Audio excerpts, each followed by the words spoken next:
नवंबर 1992 पुरानी दिल्ली की एक सड़क पर अंशु गुप्ता की मुलाकात हुई हबीब से। हबीब एक लाश ढोने वाला था। हर साल सैकड़ों लोग दिल्ली की ठिठुरती सर्दी और चिलचिलाती गर्मी से जूझते हुए दम तोड़ देते हैं। फुटपाथ पर पड़ी इन्हीं लावारिस लाशों से हबीब अपने परिवार का पेट पालता था। लेकिन हबीब की 7 वर्षीय बेटी बानो के लिए इन लाशों का एक अलग ही महत्व था। मैं तो लाशों के साथ ही सोती हूँ। लाश तंग नहीं करती ना, करवट भी नहीं बदलती। बच्ची की बात मेरे लिए बड़ी शॉकिंग थी। मुझे लगा कि इस बच्ची से चंद किलोमीटर दूर पर हम जैसे लोग रहते हैं जिनकी अलमारियाँ गर्म कपड़ों से भरी पड़ी हैं, और एक ये बच्चे हैं जिनको जो इतना एक्सट्रीम है कि उसको यदि सोना है रात को ठंड से बचने के लिए तो उसको लाश के साथ चिपक कर सोना पड़ता है। फिर कपड़े को आप लोग अलमारियों के अंदर दबा के रखते हैं और किसी डिज़ास्टर की वेट करते रहते हैं। मैं हमेशा ये पूछता हूँ कि इस देश में तो आधे देश को डिज़ास्टर की ज़रूरत ही नहीं है। आने वाले कुछ सालों में अंशु ने महसूस किया कि रोटी, कपड़ा और मकान, जो कि हर एक इंसान की ज़रूरत है, उसमें से कपड़ों की अहमियत को हम कितना नज़रअंदाज कर देते हैं। तभी अंशु ने सोचा, क्यों ना एक गूंज दी जाए। 1998 में अंशु ने अपने ही घर के 2 कमरों से गूंज की शुरुआत की। बहुत ही छोटे लेवल पर गूंज की शुरुआत हुई थी 1998 में, जब हमने अपनी अलमारियों से ऐसे कपड़े निकाले थे जो हमने पिछले लगभग 3 साल से यूज़ नहीं करे थे। और हमने पाया कि करीब 67 कपड़े हमारी अलमारियों में थे। तो उससे कहीं ना कहीं बुनियाद पड़ी गूंज की। वस्त्रदान की सफलता के बाद गूंज ने कई नए कार्यक्रम शुरू किए। इन सभी कार्यक्रमों का एक ही लक्ष्य था, रीयूज।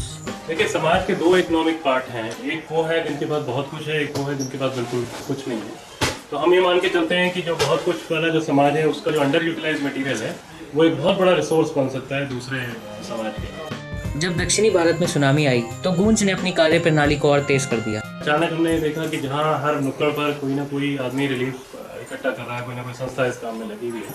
लोग 30-40 किलोमीटर से उठ के हमारे पास आते थे सामान देने के लिए।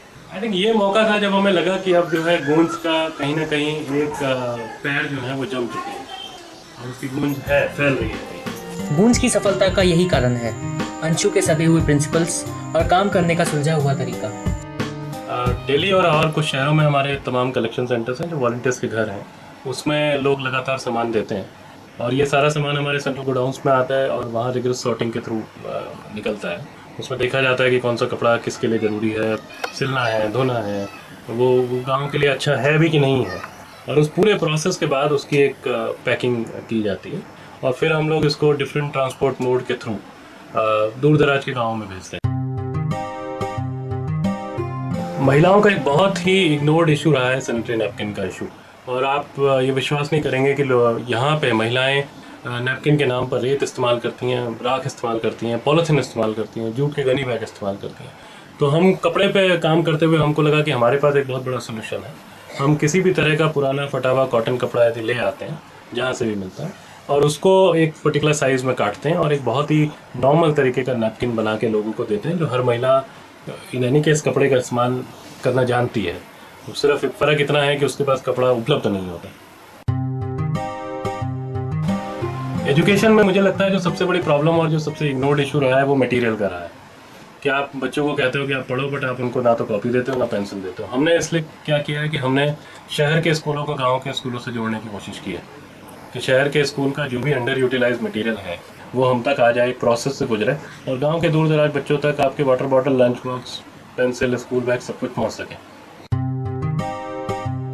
पूरे सामान की एक चिंदी भी यहाँ वेस्ट नहीं जाती। यदि कोई फटी हुई जीन्स है तो उसको ऊपर का हाफ पैंट बना के बाकी को स्कूल बैग में बदल देते हैं। साड़ी, चुन्नियाँ, तमाम तरह की दरियाँ बनती हैं, मोबाइल कवर बनते हैं और डिफरेंट तरीके के बैग बनते हैं। यहाँ तक कि जो पुरानी पॉलीथीन हम लोग इकट्ठी करते हैं जिसमें लोग सामान हमको देते हैं, उसको भी हम एक अंदर की शीट में बुनते हैं और उसके चारों ओर कपड़ा मोड़ देते हैं। तो वो एक बहुत ही अच्छा टारपोलिन का काम इस टाइम दे रहा है। गूंज भी आप ही की तरह आम लोगों से बना है। बिना किसी गवर्नमेंट सपोर्ट या फंडिंग के ये पिछले 10 सालों से काम करते आ रहे हैं। आप भी गूंज की आवाज़ बन सकते हैं। एक पेंसिल, एक नोटबुक, एक कपड़ा या ऐसी कोई भी एक चीज़ बन सकती है किसी की ज़िंदगी का सहारा, नई आशा की किरण, किसी की भावनाओं का दर्पण, किसी के मन की गूंज।